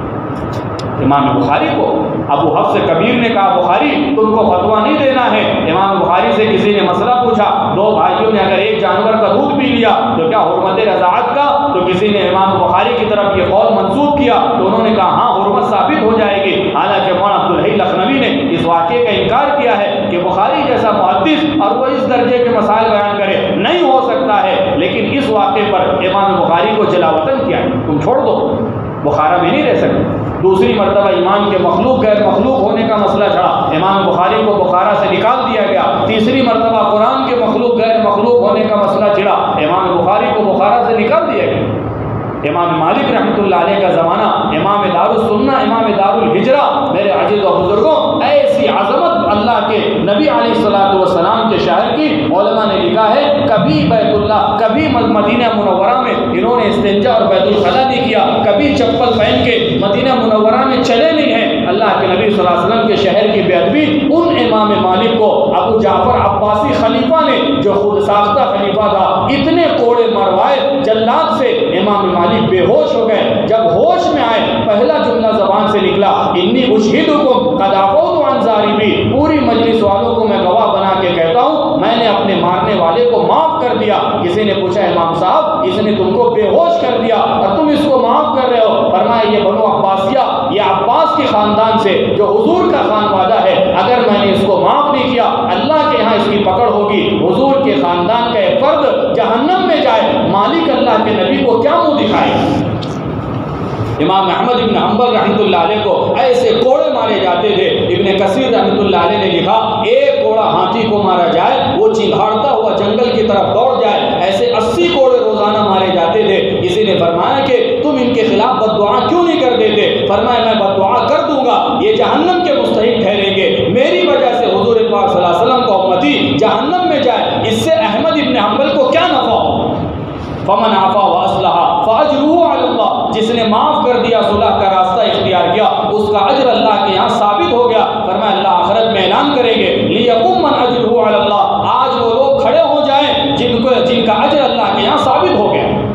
اس دین کے لیے میرے دوستوں بزرگوں، ہمارے اکابر نے اپنے باپ تک کو، اپنی اولادوں تک کو، اپنے سگے رشتوں تک کو معاف نہیں کیا ہے۔ دین اپنی اصل شکل پر باقی رہے، اس میں خلط ملط نہ ہو، دودھ اور پانی مکس نہ ہو، کھرے اور کھوٹے کے اندر تمیز رکھا ہے۔ اگر اس کے لیے اپنے باپ کے خلاف بھی زبان کھولنی پڑی ہے، اس سے بھی لوگوں نے اعتراض نہیں کیا۔ امام بخاری کے استاد علی بن المدینی رحمۃ اللہ علیہ اپنے زمانے کا وہ محدث ہے جن سے سب سے زیادہ روایتیں امام بخاری نے ذکر کی ہے۔ کسی نے علی بن مدینی سے پوچھا تمہارے باپ نیشابور میں محدث بنے بیٹھے ہیں، ہم ان سے حدیثیں لیں؟ کہا باپ کا مسئلہ ہے کسی اور سے پوچھو۔ کہا نہیں تم سے ہی پوچھیں گے۔ کہا اگر مجھ سے پوچھتے ہو میرا فیصلہ یہ ہے میرے باپ سے حدیثیں نہ لینا، اس لیے کہ میں نے اس کو گھر میں جھوٹ بولتے دیکھا ہے۔ اپنے باپ کے خلاف 10,000 کے مجمع میں کہہ رہے ہیں میرا باپ حدیث بیان کرنے کے قابل نہیں، میرا باپ حدیث کی روایت کے لائق نہیں، اس لیے کہ اس نے گھر میں جھوٹ بولا، وہ حضور کی باتوں میں بھی جھوٹ شامل کر سکتا ہے۔ یحییٰ ابن ابی عبسہ مقدمہ مسلم میں امام مسلم رحمۃ اللہ علیہ نے لکھا ہے، ان سے کسی نے پوچھا تمہارے بھائی زید ابن ابی عنیسہ یہ حدیثیں بیان کرتے ہیں، ان سے حدیثیں لے؟ اپنے سگے بھائی کے بارے میں کہہ رہے ہیں ہرگز اس سے حدیث مت لینا، فإنہ کذاب، وہ جھوٹا نہیں ہے بلکہ بہت زیادہ جھوٹ بولنے والا ہے۔ امام ابو داؤد رحمۃ اللہ علیہ جن کی ابو داؤد شریف ہے، ابو داؤد سجستانی، کسی نے پوچھا تمہارے بھائی حدیثیں بیان کرتے ہیں، معتبر ہیں، ان سے روایت لے لیں، تمہارے بیٹے محدث ہے، فرمایا میرے بیٹے پر مجھ کو اعتماد نہیں ہے، تم ان سے حدیث مت لیں۔ اپنے باپ تک کو، اپنی اولاد تک کو، اپنے بھائیوں تک کو معاف نہیں کیا، اپنے سگے رشتوں کو۔ اللہ کا دین صحیح شکل پر قائم رہے۔ میرے دوستوں بزرگ اور عزیزوں، ہمارے بڑوں کی، ہمارے اکابر کی محنت، ان کے علمی شان کو اور ان کی فقاہت کو، ان کے علمی مقام و مرتبے کو ہر ایک جانتا ہے، لیکن امت کے تعلق سے ان کی فکر، امت کے تعلق سے ان کی بڑھن، امت کے تعلق سے ان کے سینے کے درد کو بہت کم لوگ جانتے ہیں۔ کتنے بے چین رہتے تھے۔ شاہ اسماعیل شہید سے کسی نے کہا اتنے بڑے تم بزرگ اور اتنے بڑے عالم، دہلی کی جامع مسجد میں ہزاروں کے تمہارے شاگرد، اور تم ان کوٹھیوں پر اور تم ان شراب خانوں پر اور تم ان زانیوں کے اڈوں پر جاتے ہو، تم علم کو بدنام کرو گے۔ رونے لگے، فرمانے لگے اگر اسماعیل شہید کے چہرے کو کالیک سے پوت دیا جائے اور اس کو گدھے پر سوار کیا جائے اور اس کو پورے دلی میں پھرایا جائے، لیکن اس کی زبان پر قال اللہ اور قال رسول ہے اور یہ امت کی اصلاح کے لیے ان کے در در پر جا رہا ہے، یہ اسماعیل شہید اس کو اپنی سعادت سمجھے گا۔ مولانا مظفر حسین صاحب کاندھلوی رحمۃ اللہ علیہ، جو مولانا الیاس صاحب رحمۃ اللہ علیہ کے دادا محترم لگتے ہیں، ان کے متعلق لکھا ہے شاملی کے علاقے سے گزر رہے تھے، نماز کا وقت ہوا، دیکھا قریب میں ایک مسجد ہے، گئے تو بہت پرانی مسجد ہے، اس کو صاف کیا، ایسا لگا برسوں سے یہاں نماز ہوئی نہیں ہے۔ نماز کو صاف پڑھنے کے بعد بستی میں جب دیکھا تو دو چار لوگوں سے ملاقات ہوئی، ان سے کہا تم یہاں نماز نہیں پڑھتے؟ کہنے لگے وہ سامنے جو سردار ہے نا، یہ ہماری بستی کے سردار ہیں، یہ ہماری بستی کا سرپنچ ہے، اگر یہ نماز میں آئے پوری بستی نماز میں آئے گی۔ گئے مولانا مظفر صاحب اس کے بعد، فرمایا کہ آپ کو اللہ نے حیثیت دی ہے، آپ مسجد میں آیا کرے نا۔ اس نے کہا یہ بوتل دیکھ رہے ہو یہ شراب کی ہے، یہ لڑکی دیکھ رہے ہو یہ لڑکیاں میرے پاس رہتی ہے، یہ دو گندی عادتیں مجھ کو لگی ہے، میں کیسے مسجد میں آ سکتا ہوں؟ کتابوں میں لکھا ہے میرے دوستوں بزرگوں، مولانا مظفر صاحب رحمۃ اللہ علیہ نے کہا کہ کوئی بات نہیں، تم نشے کی حالت میں آ جانا، تم بغیر وضو کے آ جانا، لیکن مسجد آیا کرنا۔ میرے دوستوں بزرگوں آگے گئے، تھوڑی دور کے جانے کے بعد گاؤں ختم ہوا، مصلی بچھایا، 2 رکعت نماز پڑھی، اتنا روئے سجدے میں کہ جو شاگرد ساتھ میں تھا اس نے کہا حضرت کیا بات ہے، اس سے زیادہ روتے ہوئے ہم نے آج تک کبھی نہیں دیکھا، تم نے شراب کے ساتھ نماز کی اجازت دے دی؟ فرمایا ہاں، میں نے سجدے میں اپنے اللہ سے کہا اے اللہ میں نے اپنے بس کی تو کر لی ہے، اس کے دل کو پھیرنا تیرے قبضے میں ہے۔ کتابوں میں لکھا ہے اس کے دل میں اللہ نے بات ڈالی، اس نے کہا میں نے بزرگ سے وعدہ کیا میں جاؤں گا نماز پڑھنے کے لیے، لیکن کل سے بغیر وضو جاؤں گا۔ پہلا دن ہے، غسل کیا، وضو کیا، نماز کے لیے ظہر میں آیا، مسجد سے نکل کر کے سیدھا کھیت میں گیا، وضو تھا، عصر مغرب کی نماز پڑھی، گھر پر آیا تو لڑکی باہر کھڑی ہے، اندر گیا، اللہ نے بیوی کی محبت ڈال دی، آ کر کے کہہ رہا ہے تیرا میرا کوئی تعلق نہیں، باٹلیاں جو ہے وہ ایک طرف رکھ دی، اللہ نے اس کی زندگی پلٹ دی۔ میرے دوستو بزرگ اور عزیزو، شاہ عطا اللہ بخاری رحمۃ اللہ علیہ یہاں بیٹھا ہوا شاید کوئی ایسا ہو جو ان کی شخصیت سے ناواقف ہو۔ شاہ عطا اللہ بخاری رحمۃ اللہ علیہ خیر المدارس پڑوس کا ادارہ ہے، بہت بڑا مدرسہ ابھی بھی موجود ہے، وہاں ختم بخاری کے اجلاس میں گئے، جلسہ ختم ہوا، دسترخوان لگا، شاہ صاحب نے دیکھا کہ بھنگی ہے، بلایا اس کو، کہا بھائی تم بھی ہمارے ساتھ کھانے میں آؤ۔ کہا حضرت میں بھنگی ہوں۔ کہا انسان نہیں ہو؟ کہا انسان تو ہوں۔ کہا بیٹھو ہمارے ساتھ۔ وہ کانپنے لگا، اتنی بڑی بزرگ شخصیت اور مجھ جیسے وہ ہمارے اکابر اپنے مقام و منصب سے بہت نیچے اتر کر کے، یہ حضور پاک صلی اللہ علیہ وسلم کی امت، یہ اللہ کی وہ لاڈلی امت ہے جن کے ایک ایک لفظ کے لیے اللہ نے آسمان سے جبرائیل امین کو اتارا۔ لا يستوي القاعدون من المؤمنین والمجاہدون فی سبیل اللہ۔ ابن مکتوم نے کہا اللہ کے نبی میں تو نابینا ہوں، میں بیٹھنے والوں میں شامل ہو جاؤں، میرا تو عذر ہے۔ اس کے ایک لفظ کے لیے اللہ نے جبرائیل امین کو اتارا، غیر اولی الضرر، صرف اتنا ٹکڑا لے کر کے جبرائیل امین آئے ہیں۔ یہ اتنی لاڈلی امت ہے اللہ کے نبی علیہ الصلوۃ والسلام کی، اس امت کو ہمارے اکابر نے جو لیا ہے، یعنی ان کی زندگیاں صحیح رخ پر آئیں۔ شاہ عطا اللہ بخاری رحمۃ اللہ علیہ نے اس بھنگی کے ہاتھ کو دھلایا، اپنے ساتھ بٹھایا، اپنے ہاتھ سے نوالا توڑ کر کے اس کے منہ میں رکھا ہے۔ تھوڑی دیر کے بعد وہ گھر گیا، اپنی فیملی کو لے کر کے آیا، فرمایا شاہ صاحب کہاں ہیں؟ کہاں یہاں بیٹھے ہوئے ہیں۔ شاہ صاحب کی خدمت میں آ کے کہنے لگا میں اپنی پوری فیملی کے ساتھ تمہارے ہاتھ پر اسلام قبول کرنا چاہتا ہوں۔ شاہ صاحب پنجاب کے علاقے میں آئے، بہت بڑے ایک پرانے گھر کے اندر جلسہ رکھا گیا تھا، سیڑھیاں تھی، سیڑھیاں چڑھتے ہوئے جا رہے تھے، دیکھا کہ ایک آدمی ہاتھ میں جھاڑو ہے، وہ لے کر کے اتر رہا ہے، اس کو روکا، بھائی کہاں جا رہے ہو؟ کہا حضرت میں تو یہاں کا نوکر ہوں، صفائی کرتا ہوں، جا رہا ہوں۔ اس کے دل پر ہاتھ مارا، کہا گھر کی صفائی کو کرتے ہو، دل کی صفائی کب کرو گے؟ تھوڑی دیر کے بعد لوگ آئے، فرمایا شاہ صاحب آپ نے اس کو کیا کہہ دیا؟ کہا کہ میں نے تو کچھ نہیں کہا، صرف ایک جملہ کہا۔ کہا وہ روڈ پر تڑپ رہا ہے اور کہہ رہے شاہ صاحب سے کرنا، کہا شاہ صاحب سے کہنا کہ اس دل کی صفائی تو تمہارے ہی ہاتھ پر ہو۔ میرے دوستو بزرگ عزیزو، اترنا پڑے گا، عملی طور پر میدان میں آنا پڑے گا۔ اللہ کے نبی علیہ الصلوۃ والسلام نے اپنی امت کو جن ذمہ داریوں پر کھڑا کیا، صحابہ باوجود علم کی وسعت کے اور باوجود علم حدیث کے اور علم تفسیر کے اور علم فقہ کے، معاذ بن جبل رضی اللہ عنہ سید العلماء ہیں، 3 سال کے لیے ابو بکر صدیق رضی اللہ عنہ نے ملک شام ان کو روانہ کیا۔ ابو ہریرہ رضی اللہ تعالی عنہ 3.5 سال کے لیے ابو بکر صدیق رضی اللہ تعالی عنہ نے ملک شام کے لیے روانہ کیا۔ 42,000 صحابہ اور تابعین کو ابو بکر صدیق نے اپنے زمانے خلافت میں ملک شام کے لیے روانہ کیا۔ میرے دوستو بزرگوں، ہر ایک کی تربیت اس انداز میں ہوئی تھی کہ گھر کے اندر کا معصوم بچہ وہ بھی اپنے تئیں یہ سمجھتا تھا کہ میری اپنی جان میری نہیں ہے بلکہ یہ اللہ کے دین کے لیے ہے۔ ان کی پرورش ہی اس انداز میں کی جاتی تھی کہ تم کو اللہ کے دین کے لیے استعمال ہونا ہے۔ میرے دوستو بزرگ اور عزیزو، جیسے میں نے شروع میں کہا تھا نا کہ اللہ نے وہ محنت جس کے ذریعے سے پہلوں کی اصلاح کی ہے، قیامت تک کے لیے یہی دعوت، امت کی اصلاح، امت کی تربیت اور امت کے ہدایت اور رشد پر آنے کا اللہ پاک اس کو ذریعہ بنائیں گے۔ اس میں اہل علم کی قربانیاں ہیں، آپ کو یہاں پر اسی نسبت پر جوڑا گیا ہے، جن کے مقام ہیں بلند، ان کے مقام، ان کی قربانیاں، ان سے مطالبے بھی بڑے ہیں۔ آپ علیہ الصلوۃ والسلام نے قبیلہ اشعری نے مستقل 1 سال حضور پاک صلی اللہ علیہ وسلم سے مانگا ہے۔ اب تو دوسرے سال کی بات ہے، 15-20 جماعتیں اس وقت میں دوسرے سال کی ہمارے ملک سے مختلف ممالک میں چل رہی ہے۔ نوجوان ہمارے علماء اپنی بیویوں کو، اپنے بچوں کو، اپنے کاروبار کی اور اپنے کام کاج کی، پڑھانے کی ترتیب بنا کر کے ملکوں کا سفر کر رہے ہیں، عرب کے علاقوں میں اور افریقہ کے ملکوں میں، جہاں نہ سڑکوں کا پتہ، جہاں نہ لائٹ کا پتہ، جہاں نہ صحیح کھانے کو ہے نہ پینے کو ہے، ایسے علاقوں میں اپنے دن و رات کو گزار کر کے امت کی اصلاح کے لیے سوڈان کے علاقوں سے جماعت گزری۔ مدرسے کا شیخ الحدیث اپنے بچوں سے کہنے لگا اگر تمہیں صحابہ کی صفات دیکھنا ہو اور صحابہ کی زندگیاں دیکھنا ہو، ان کی زندگیوں کو دیکھو۔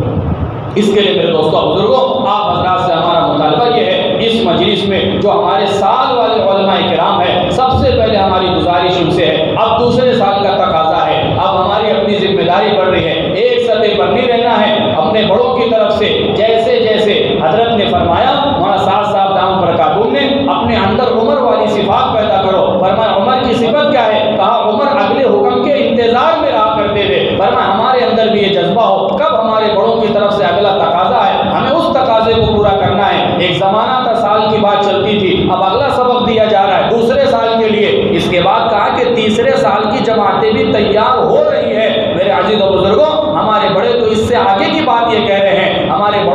سوچ تو یہاں تک ہے ہم ان اہل علم کو مستقل ان کے خاندانوں اور فیملی کے ساتھ ہجرت کروائیں ملکوں کے لیے. یہ آپ کا سنگوڑ کا علاقہ ہے, 200-250 سے زیادہ علماء ہیں. آج اس دنیا میں ایسے ملک ہیں, ہمارا تعلقہ علماء سے بھرا پڑا ہے اور ملک کے ملک اہل علم سے خالی پڑے ہیں. کوئی ان کو سمجھانے والا نہیں, کوئی ان کو صحیح راستہ بتانے والا نہیں. ہمارے بڑوں کی سوچ تو یہاں تک ہے جیسے ہمارے ملک میں نظام الدین اولیاء, معین الدین چشتی, اجمیری سنجری رحمۃ اللہ علیہ, یہ ہندوستان کے رہنے والے نہیں ہیں, یہ ایران اور اس علاقوں کے رہنے والے, ہجرت کی مستقل اپنی قبریں یہاں بنائی ہے. اللہ نے اس کی چمک دمک اور اس کی رونق اللہ دکھا رہے. کہا ایسے ہی اہل علم مستقل علاقوں کے لیے ہجرت کر کے, کہا اس کی ابتدا یہ ہے, پہلا